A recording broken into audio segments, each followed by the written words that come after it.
L'homme est tel qu'il a été éduqué. Derrière l'éducation, il y a des mondes, des intelligences de l'homme, des intelligences que l'homme ne connaît pas forcément. L'homme pense que c'est lui qui vit, mais il ne sait pas qui vit à travers lui, qui l'a éduqué. L'eau donne la vie à ton corps, parce qu'elle est vivante et intelligente. De même, la parole des grands maîtres apporte la vie à ton âme et lui ouvre le chemin de la lumière. Sans l'eau, c'est la mort du corps. Sans l'éducation des maîtres, c'est l'âme qui s'éteint et le bon chemin qui se ferme. Le plus grave, c'est de mourir en étant aigri, blasé, mécontent, car alors toute la vie sur terre est perdue, annulée. Il est donc fondamental que vous appréciez à aimer ce que vous avez, à l'apprécier et à en prendre soin, à le mettre en valeur.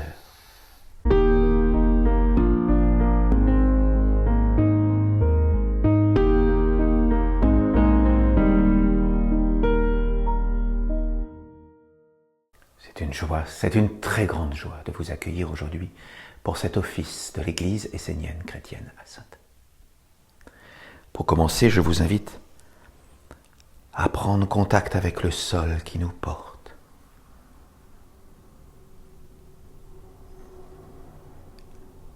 Avec douceur,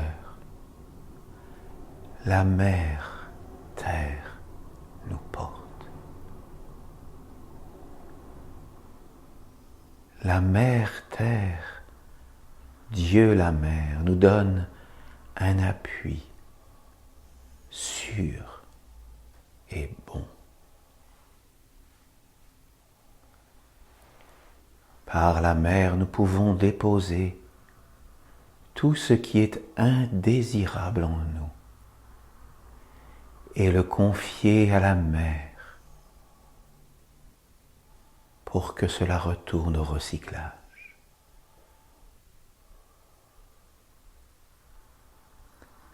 Par la mer, nous pouvons nous enraciner. Nous pouvons trouver le calme, la paix. Et nous pouvons trouver une solidité à l'intérieur de nous.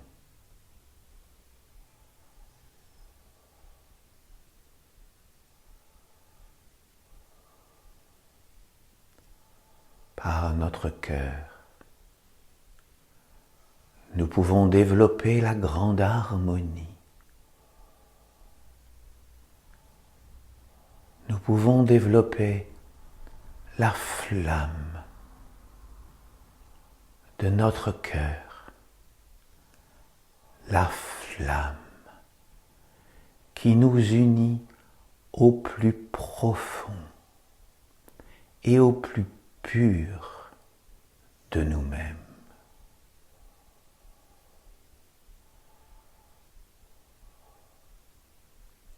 La flamme qui brille au centre de notre cœur nous permet de nous relier au plus sacré.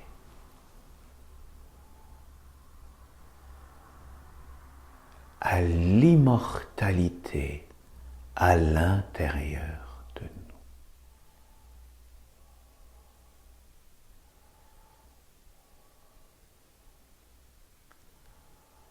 Par cette flamme, nous pouvons bénir tous les êtres autour de nous. Par la flamme au centre de notre cœur, nous pouvons apporter et donner notre amour à la Mère Terre.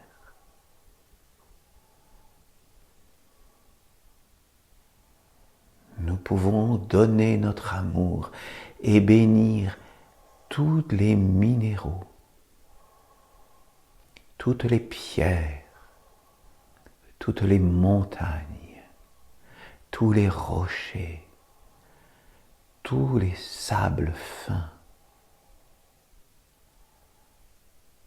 Nous pouvons bénir le règne minéral.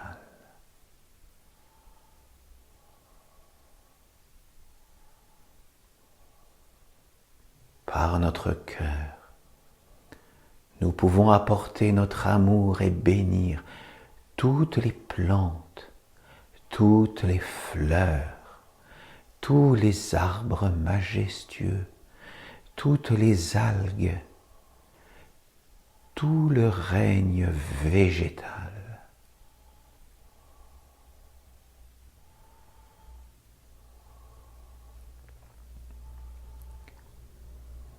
Par notre cœur, nous pouvons bénir, nous pouvons apporter notre amour à tous les animaux qui vivent à la surface de la terre, dans les mers, dans les airs et même sous la terre.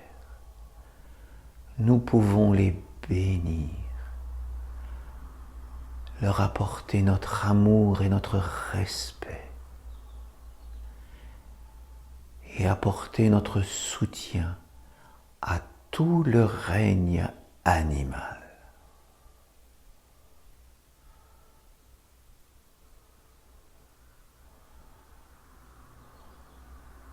Par la flamme au centre de notre cœur,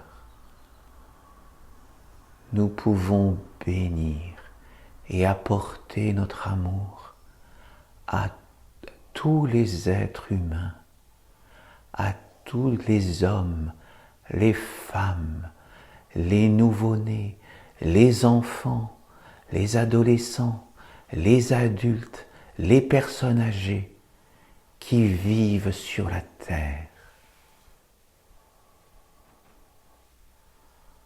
Bénédiction à tous les êtres humains.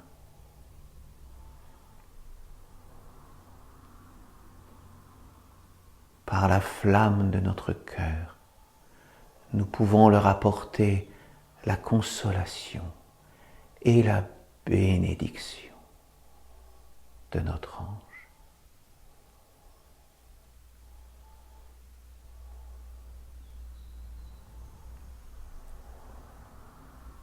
Par la flamme au centre de notre cœur,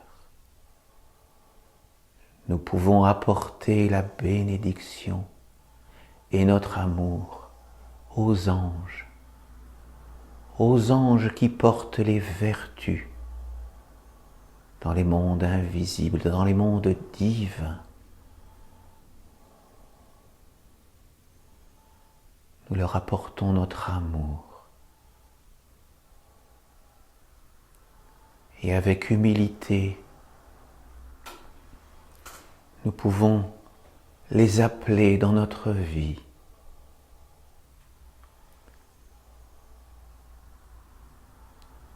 Et chercher à les soutenir,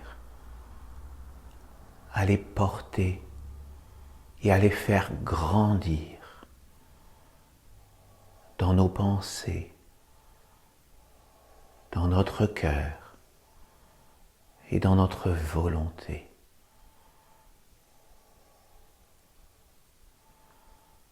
Être essénien, c'est apporter la bénédiction à tous les êtres, sans distinction aucune, dans le respect de chacun, des croyances de chacun. Bénédiction, bénédiction, bénédiction.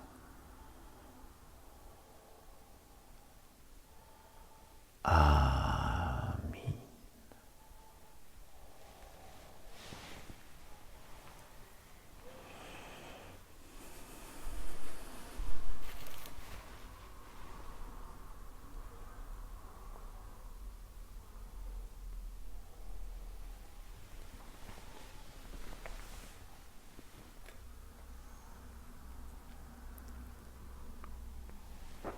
par mon ange. J'appelle la flamme du Père, la flamme de la Mère, la flamme de la maison de Dieu, afin qu'elle brille ici et maintenant dans ce temple. Amen.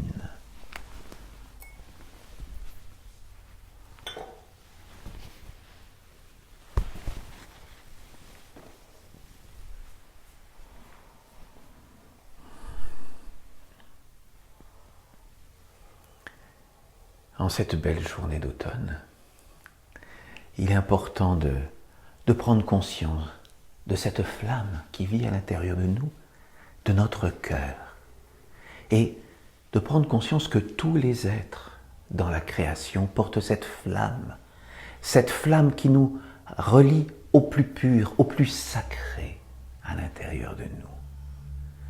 Même les personnes qui sont loin de la religion, même ceux qui sont inconscients dans leur vie d'homme et qui sont préoccupés que par les choses matérialistes, ont cette flamme qui vit au cœur,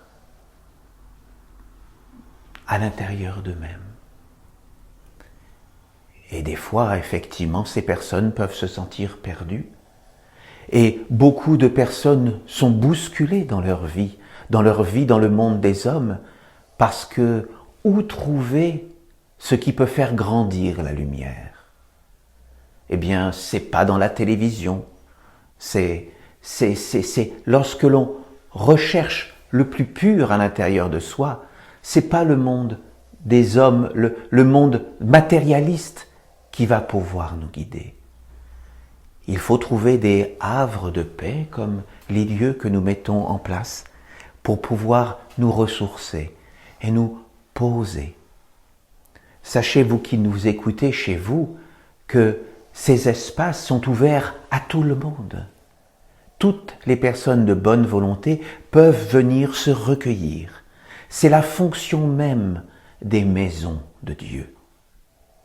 Toute personne croyante ou non, quelle que soit sa philosophie ou sa religion, a la possibilité de venir dans ces espaces pour pouvoir se ressourcer, faire le point sur sa vie et pouvoir trouver un lien avec le plus pur et le plus sacré à l'intérieur d'elle-même.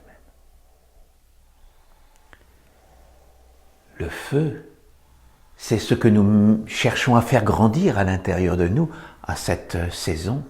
Et c'est ce que nous allons appeler dans le chant que nous allons faire maintenant, qui s'appelle « Du grand feu de nos cœurs ».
Il y a un autre chant qui nous permet aussi de nous unir.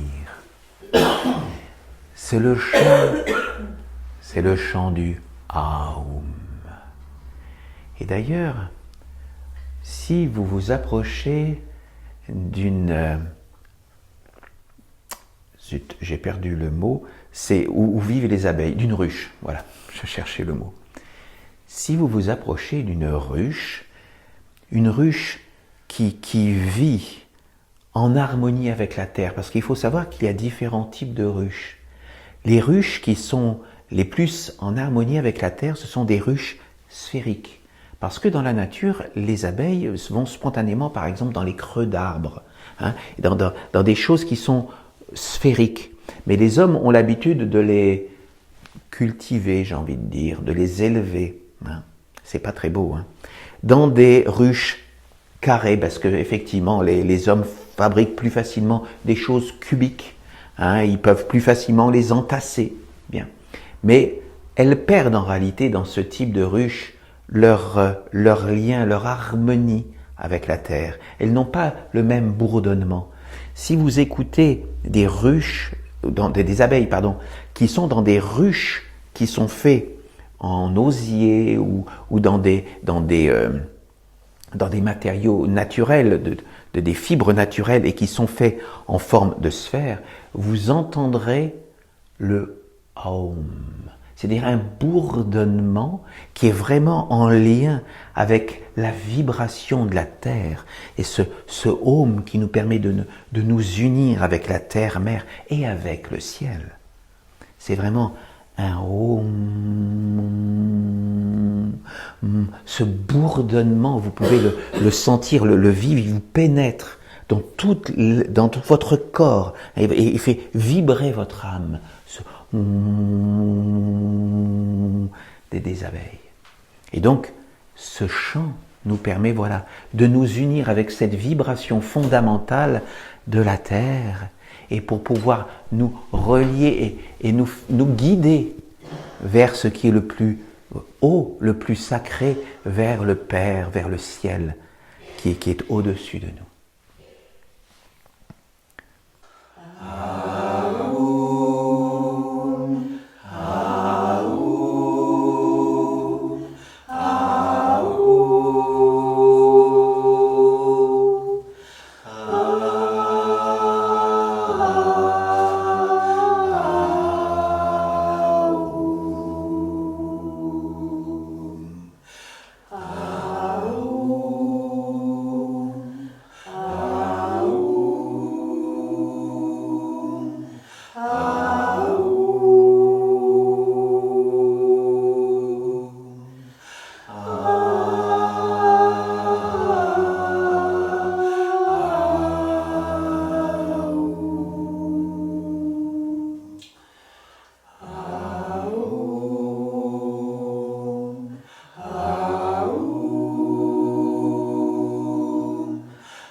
Aujourd'hui, le thème de notre homélie sera « Qu'est-ce que le bonheur ?» Ça peut sembler une question bien étrange, tant les avis peuvent être partagés. Le bonheur, on va se dire bien souvent, c'est quelque chose qui peut être assez subjectif. Et je vais vous raconter une anecdote. Il y a quelques mois de cela, je discutais avec une amie qui était partie faire en Inde un périple humanitaire. Et elle avait été bousculée dans ses certitudes et dans son ressenti parce que elle avait rencontré beaucoup d'orphelins, d'enfants qui avaient vécu des choses qui pour nous sont effectivement atroces. Et ces orphelins avec lesquels elle avait pu échanger, avec lesquels elle avait pu vivre, respiraient le bonheur et la vie. C'étaient des enfants toujours souriants, toujours en train de jouer. C'était vraiment des enfants magnifiques. Et ça l'avait bousculé dans ses certitudes d'occidentale, parce qu'elle se posait la question, mais comment ces enfants pouvaient avoir autant de résilience, de capacité à surmonter les traumatismes qu'ils avaient vécus? Il lui semblait que pour nous, le 10e de ce qu'eux avaient vécu nous aurait anéantis, nous, dans notre vie d'occidentale. Et on se rend compte, en fin de compte, que, effectivement, en fonction des karmas que nous avons chacun, personnellement, mais des karmas également collectifs que nous avons au sein de notre famille, des karmas liés à notre nation également, parce que chaque pays a son propre karma, a sa propre culture, a sa propre approche de la vie. Eh bien, en fonction de tous ces paramètres, eh bien, nous pouvons vivre des choses qui sont complètement différentes les uns des autres. Si on regarde dans le passé, les hommes avaient l'habitude de vivre une courte vie. Les personnes très âgées étaient vraiment exceptionnelles, parce que beaucoup de personnes dans les siècles passés décédaient à la quarantaine ou à la cinquantaine en Occident, parce qu'il n'y avait pas l'hygiène de vie que nous connaissons aujourd'hui, il n'y avait pas, bien entendu, les soins, il n'y avait pas forcément toujours l'alimentation toujours aussi abondante ou parfois trop riche pour certaines personnes. Et donc, les gens n'avaient pas une espérance de vie très très élevée. Et donc, ils avaient l'habitude de côtoyer la mort. Beaucoup de femmes mouraient en couche. Beaucoup d'enfants mouraient très jeunes. Et donc, la mort faisait partie de la vie de chacun d'entre nous, à l'époque.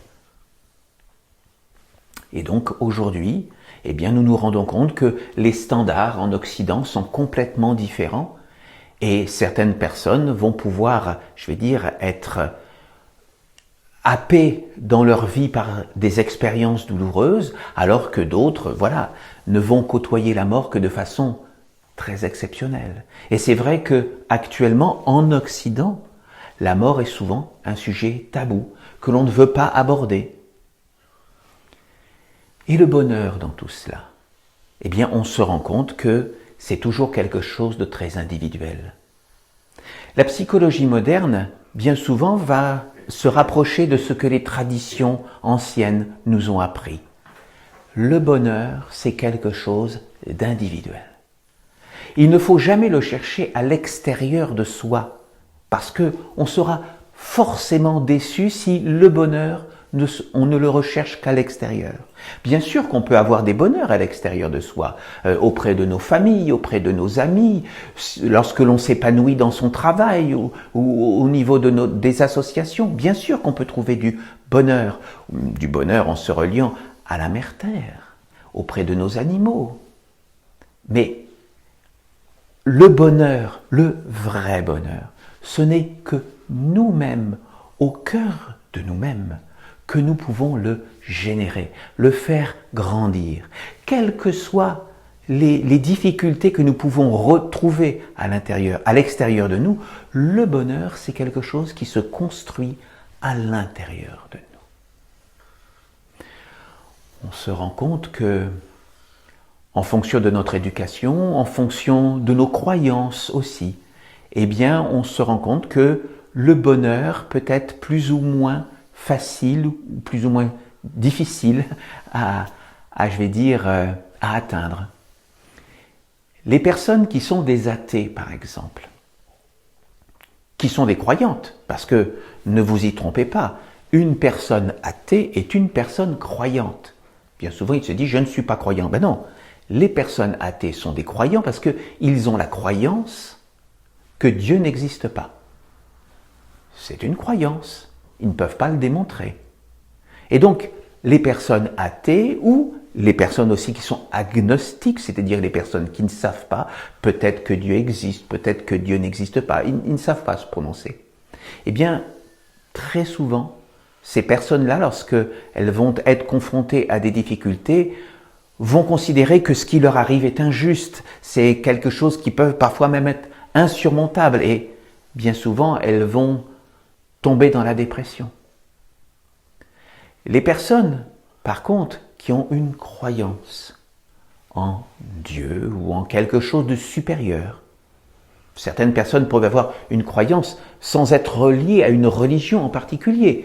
Ils peuvent avoir une croyance qu'il y a quelque chose, une énergie, qu'il y a quelque chose qui nous dépasse, qu'il y a une vie au-delà de la mort.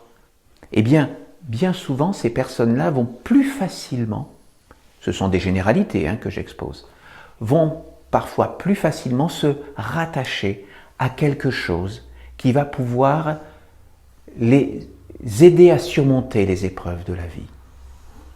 Et donc, bien souvent, elles vont pouvoir trouver un sens lorsque l'épreuve leur fait face. Et donc, je vais vous expliquer qu'il y a deux types de personnes. Il y a les personnes qui, comme le marteau dans une cloche, sont balancées à droite et à gauche et elles se cognent et elles ont l'impression qu'elles ne maîtrisent rien dans leur vie. Et ces personnes-là, bien souvent, vont trouver la vie injuste, vont trouver toutes les raisons de se plaindre, de ne pas trouver de sens à ce qui leur arrive, parce qu'elles se cognent à droite et à gauche, sans rien maîtriser.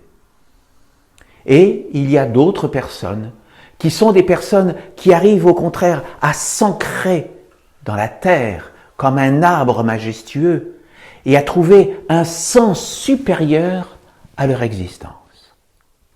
Et ces personnes-là qui sont comme des arbres qui sont ancrés puissamment dans la terre ont une stabilité dans leur vie. Et par cette stabilité peuvent trouver le calme face à toutes les difficultés et toutes les épreuves de la vie. Et donc, cela me fait l'introduction pour partager avec vous les paroles du psaume 158 de l'archange Gabriel qui s'appelle « Apprenez à aimer ce que vous avez ». Ça, déjà le titre est une grande sagesse. Apprenez à aimer ce que vous avez.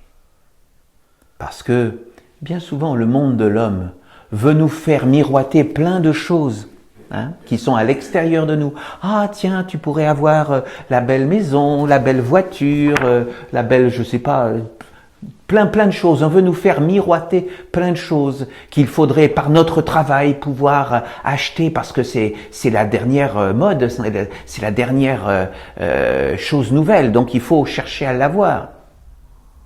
Mais en réalité, le bonheur n'est pas là. Le bonheur n'est pas dans ces choses extérieures à nous. Le bonheur, il est dans la simplicité à l'intérieur de nous. Je vous partage ce psaume. L'homme est tel qu'il a été éduqué.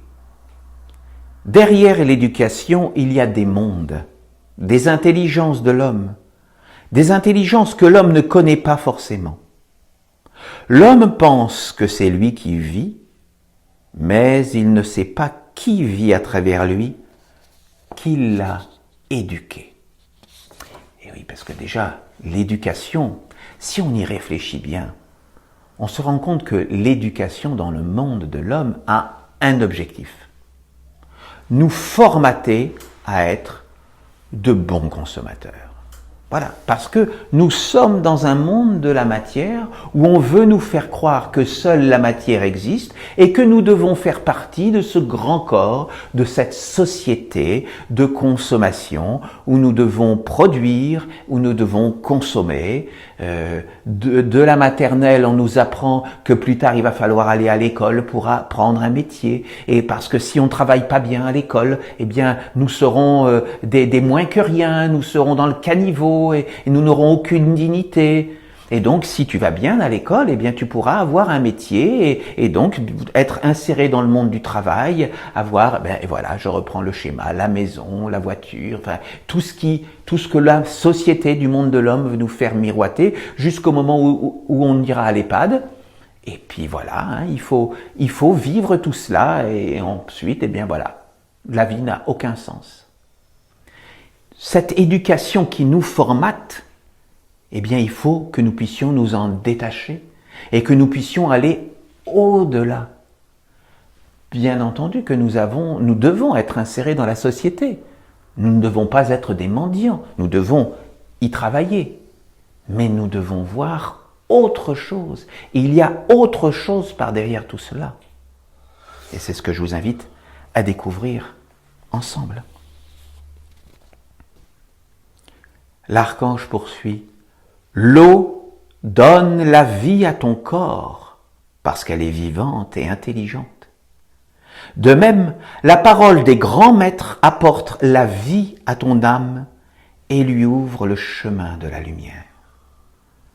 Sans l'eau, c'est la mort du corps. Sans l'éducation des maîtres, c'est l'âme qui s'éteint et le bon chemin qui se ferme. L'homme devient alors une ombre, un sans âme.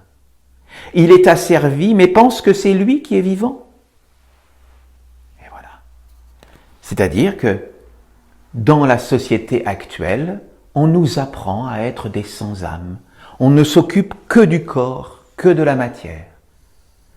Alors que nous sommes autre chose que de la matière. Nous sommes cette matière, mais nous sommes aussi des porteurs d'âme.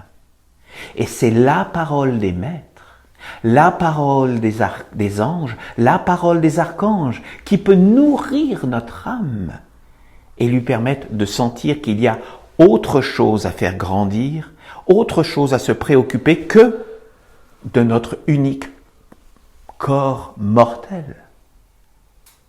Lorsque nous nourrissons notre âme, nous nourrissons l'immortel en nous.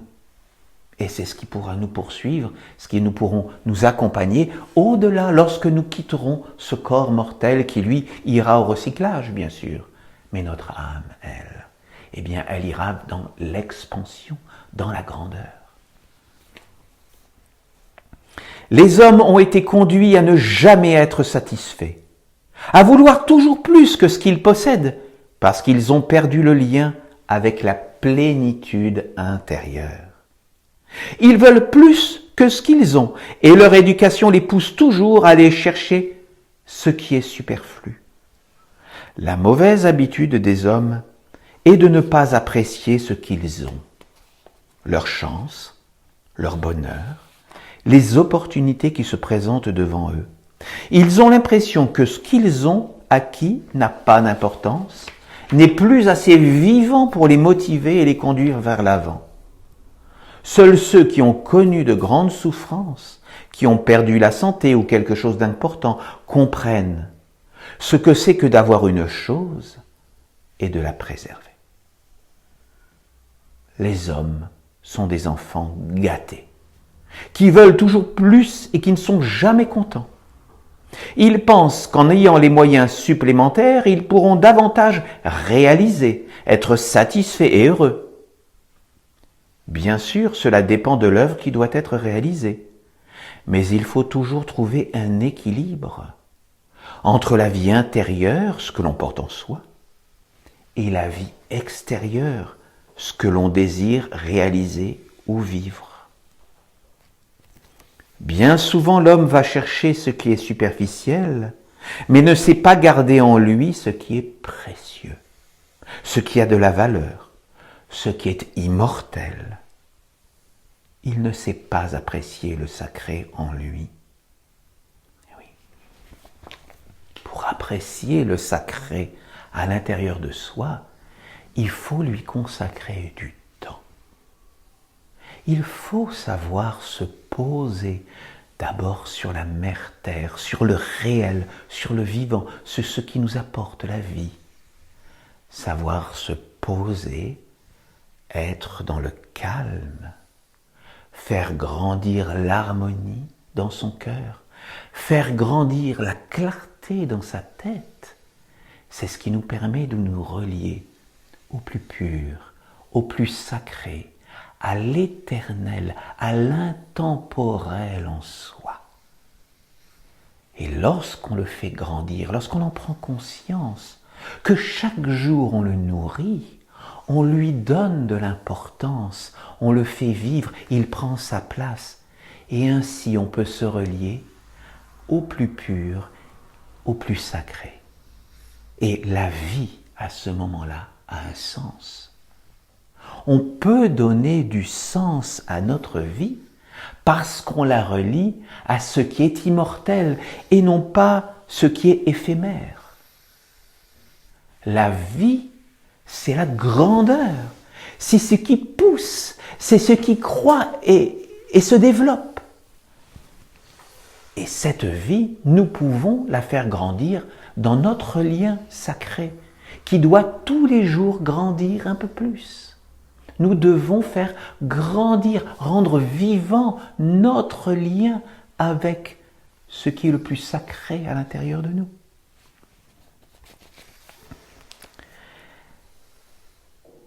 Il y a une loi fondamentale qui veut que si l'on n'apprécie pas ce que l'on a, on finit par le détruire.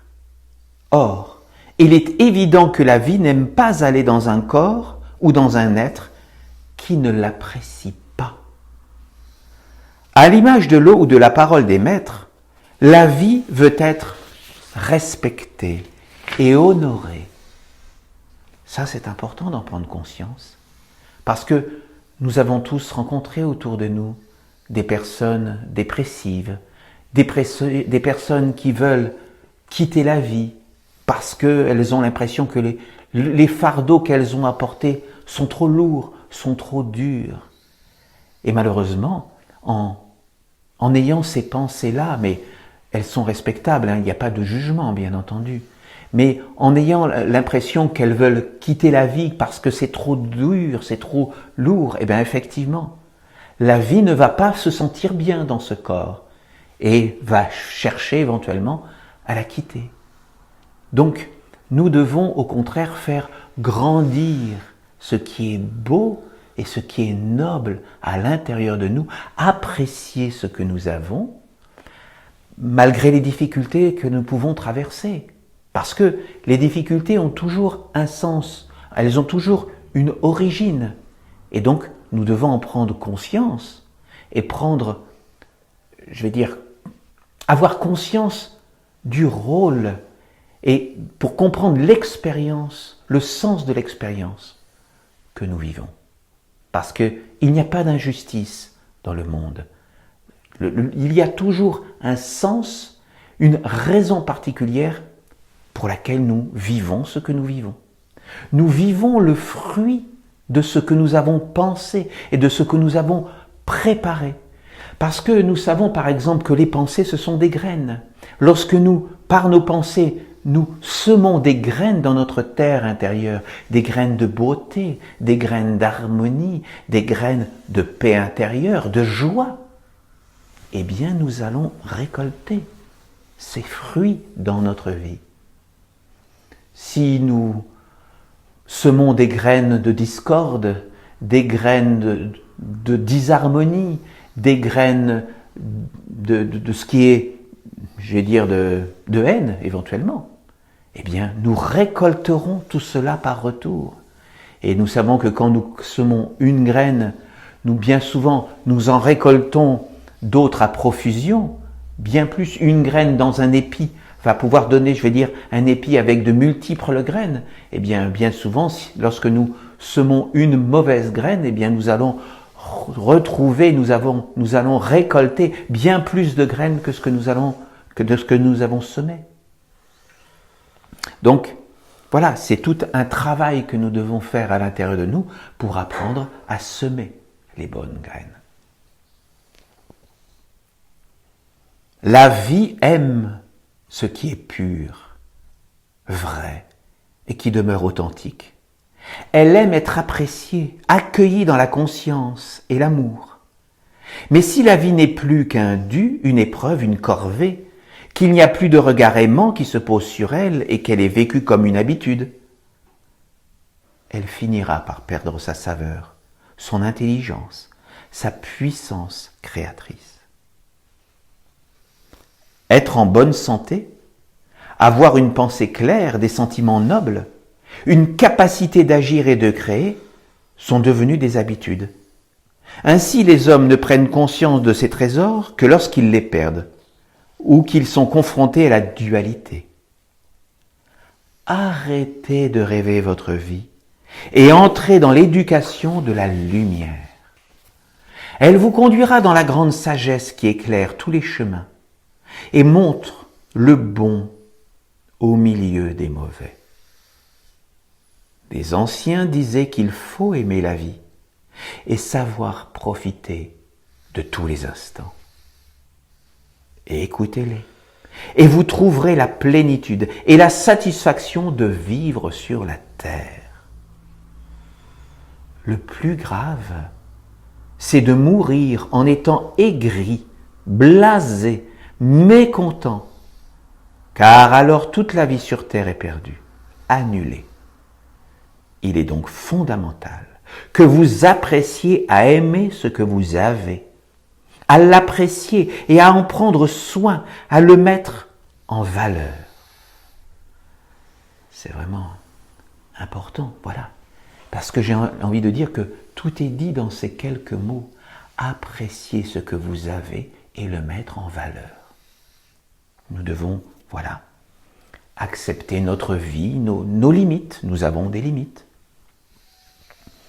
Parfois, accepter nos disharmonies en cherchant à petitement travailler pour les abandonner, les donner à la mer pour pouvoir faire grandir l'harmonie à l'intérieur de soi parce que nous sommes perfectibles.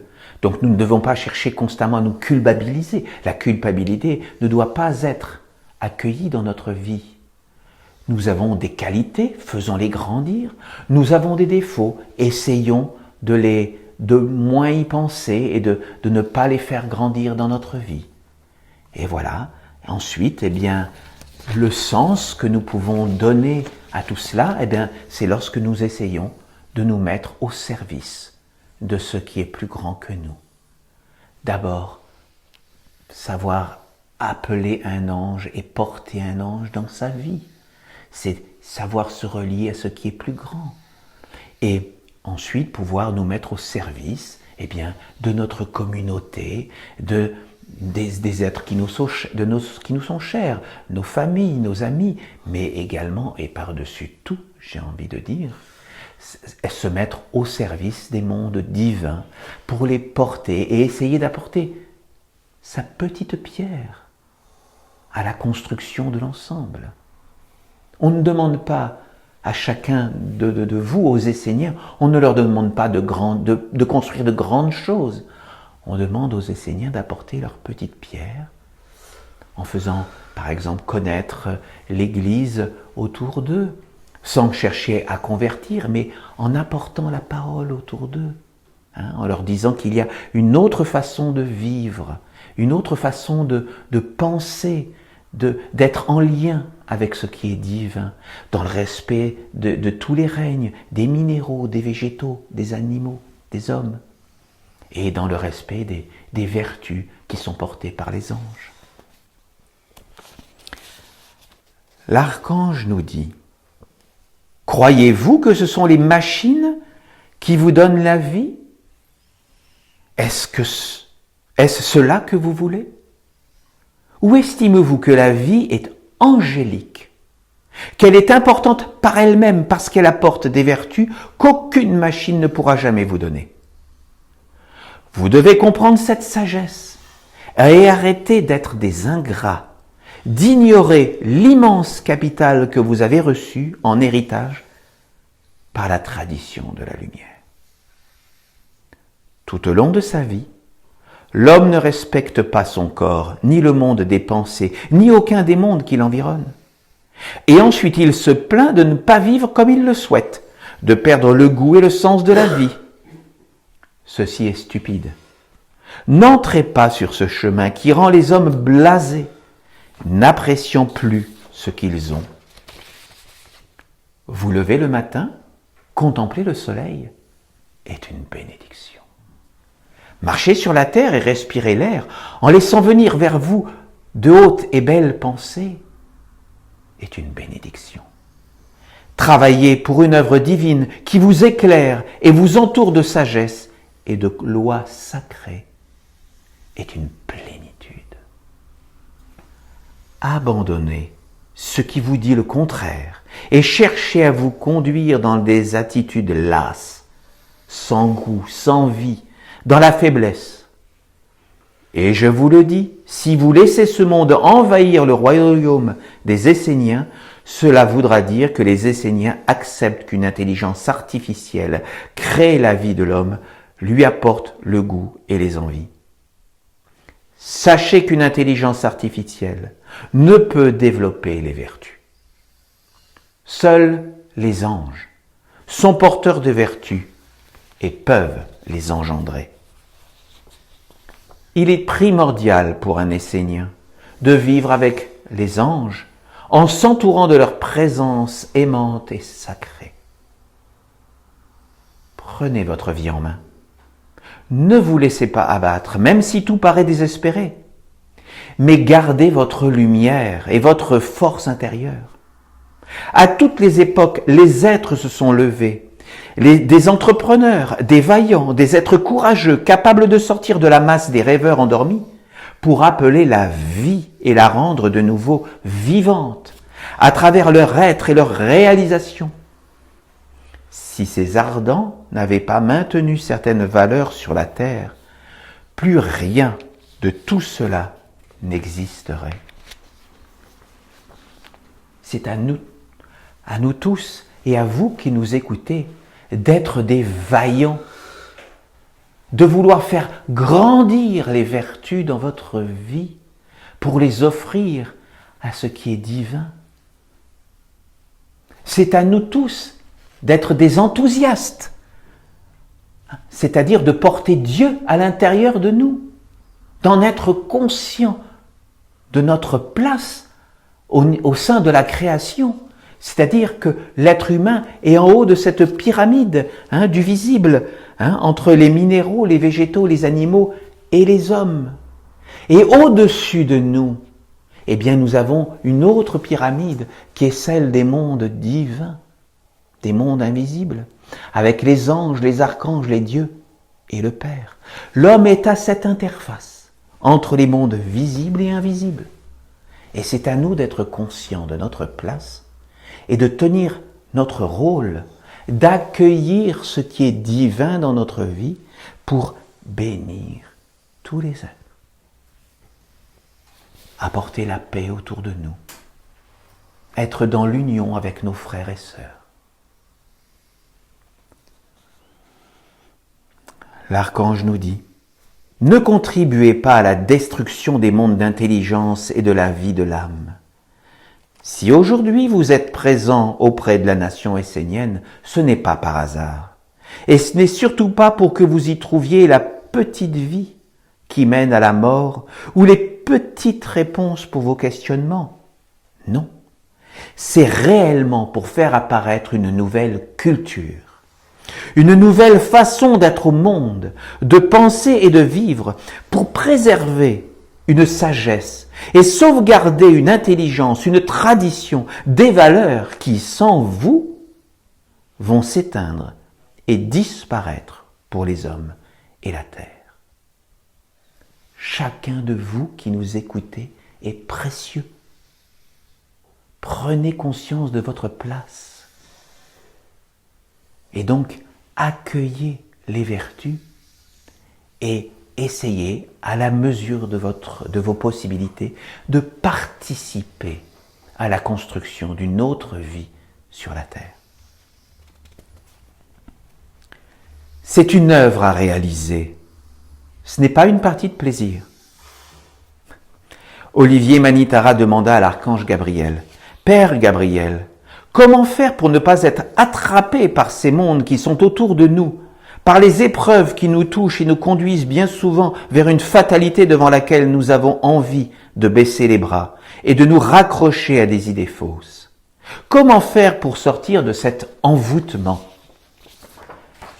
L'archange répondit, « Cela est juste, c'est un envoûtement.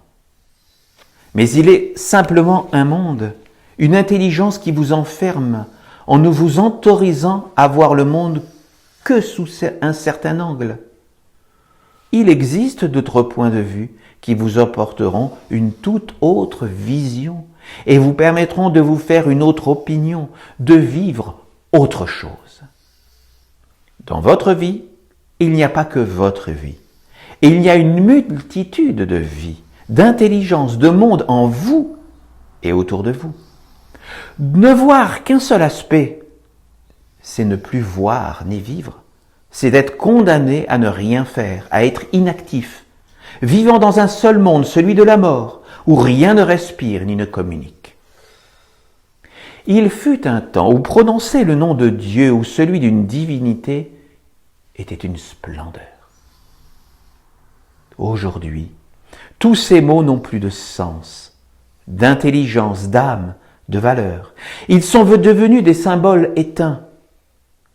Ne laissez pas une telle chose advenir pour votre propre vie. Si vous êtes vivant, vous devez l'être par la vie et ne pas abandonner vos organes et votre être à des mondes qui veulent justement éteindre votre âme et vous convaincre que votre vie est inutile et qu'il ne sert à rien de vous battre, d'aller de l'avant, de réaliser des œuvres puisque tout est écrit. Tout vous dit cela, vous le suggère. C'est une hypnose collective, mais c'est faux. Tant qu'il y a encore des vraies fleurs, des vrais arbres, des vrais papillons, des vrais oiseaux, il y a encore de l'espoir. Et la possibilité de construire un jardin d'Adonai et à travers lui, de faire apparaître un autre monde encore vivant. Si ce monde s'éteint en devenant faux, ce sera le signe que tout est fini et qu'il n'y a plus de place pour la lumière. Mais tant que la nature demeure vivante, cela veut dire que l'Essénien peut encore vivre sur la terre et qu'il y a encore un chemin pour l'humanité. Si la nature s'éteint, ce sera le royaume de la mort. Et donc, bien sûr que nous devons protéger la nature. Parce que lorsqu'on voit comment la société de l'homme cherche à manipuler la nature, la polluer, la contraindre, d'abord autour du règne animal, combien nous voyons nos petits frères et sœurs animaux qui sont blessés, qui sont tués, qui sont parqués dans des exploitations, j'ai envie de dire dans des camps de concentration, malheureusement. Ça fait toujours une grande tristesse, une grande souffrance de savoir que ces choses existent. Quand nous voyons comment les hommes font des OGM qui cherchent à manipuler le vivant, les plantes, qui cherchent à les contraindre à fabriquer des choses abominables, eh bien, voilà, l'homme cherche à travestir le vivant, à le manipuler. Et ça, c'est toujours quelque chose qui apporte une grande tristesse. Et lorsque nous voyons comment les hommes agissent sans respect vis-à-vis du règne minéral, en le détruisant parfois, eh bien, voilà, et également aussi je suis en train de penser, lorsque l'on voit les hommes polluer l'air, polluer l'eau, polluer la terre, polluer l'ensemble de toute la planète avec des ondes, hein, quand on voit tous ces satellites qui inondent chaque coin de la Terre avec des ondes, eh bien on se rend compte que la planète, notre mère, eh bien nous la faisons souffrir et elle est bien résistante, hein, pour accepter toutes ces choses-là. Donc nous devons lui apporter notre soutien et essayer donc d'apporter la bénédiction et le respect en portant une voix différente de celle du monde de l'homme, où il faut être dans le respect de tous les êtres, de tous les règnes. Voilà. Donc, nous allons faire une petite méditation pendant quelques instants.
Eh bien, je vais vous inviter à venir recevoir la bénédiction de l'ange de la paix.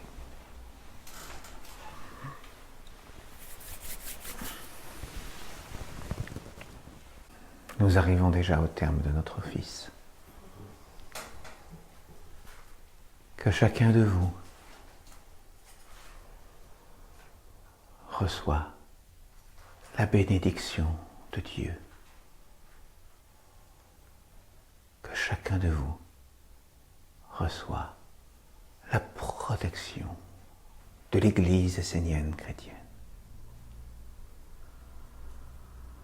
Que chacun de vous reçoit la bénédiction, la force, la protection de l'ange de la paix.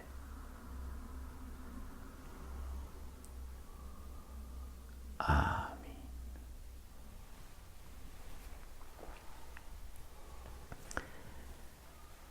Nous allons nous quitter par un dernier chant, le chant Ensemble.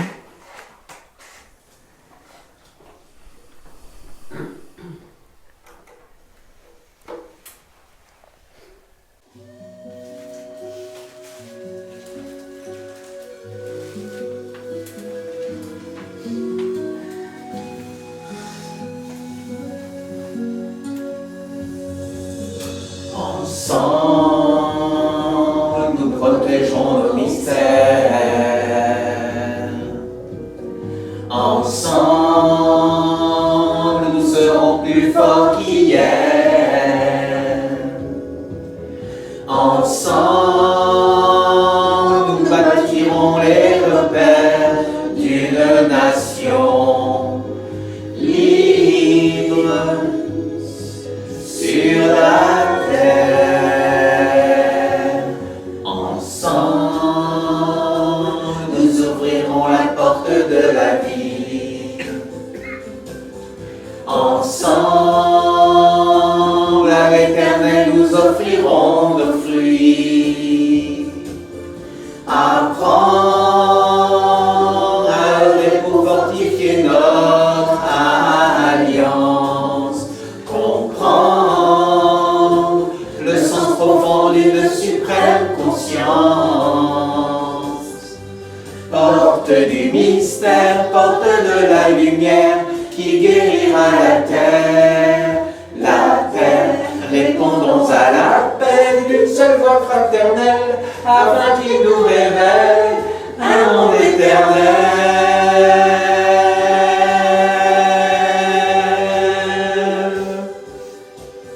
Qu'ensemble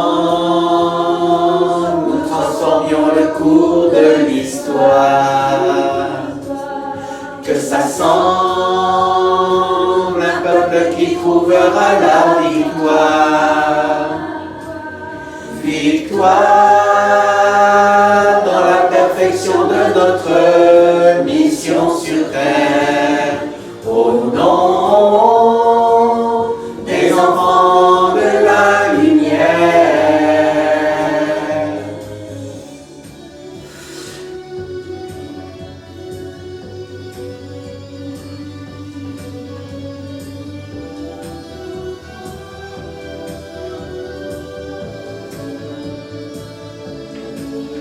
Ouvrir le sens de notre existence, l'offrir à l'universelle conscience. Ensemble, ensemble, ensemble, ensemble, ensemble, nous bâtirons les repères d'une nation libre et fière sur la terre, sur la terre,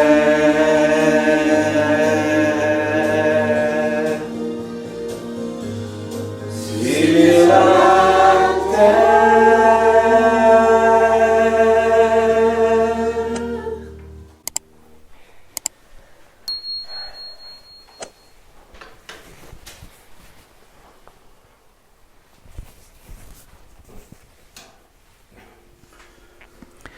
Nous raccompagnons la flamme du Père, la flamme de la Mère, la flamme de la maison de Dieu. Qu'elle continue de briller en nous, dans l'invisible sacré de notre cœur, jusqu'au moment béni où nous nous retrouverons. Amen.